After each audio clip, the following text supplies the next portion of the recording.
Hindi kawawa ang walang asawa.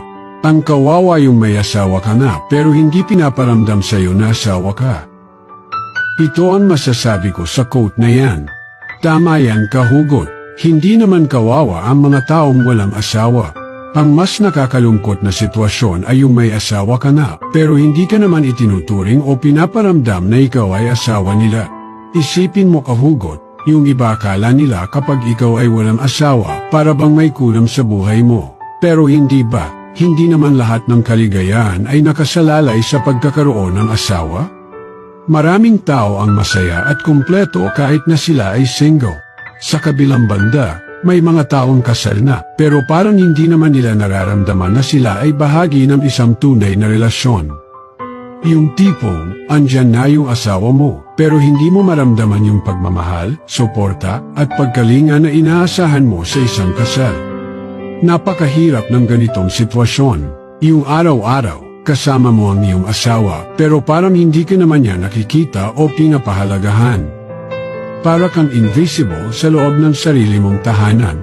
Ang ganitong uri ng relasyon ay nakakasira ng loob. Imbes na maging source ng lakas at inspirasyon, ito pa ang nagiging dahilan ng iyong kalungkutan at pagkabigo. Ang hirap isipin na yung taong pinili mong makasama habang buhay, siya pa yung hindi nagpaparamdam sa iyo ng halaga at pagmamahal.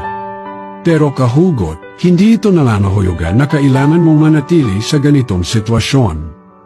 Mahalaga na malaman mo ang iyong halaga bilang tao at bilang asawa. Hindi mo kailangan magtiis sa isang relasyon na hindi ka masaya o hindi ka pinapahalagahan. Kung nararamdaman mong hindi ka tinatrato ng maayos ng iyong asawa, mabuting kausapin mo siya tungkol dito.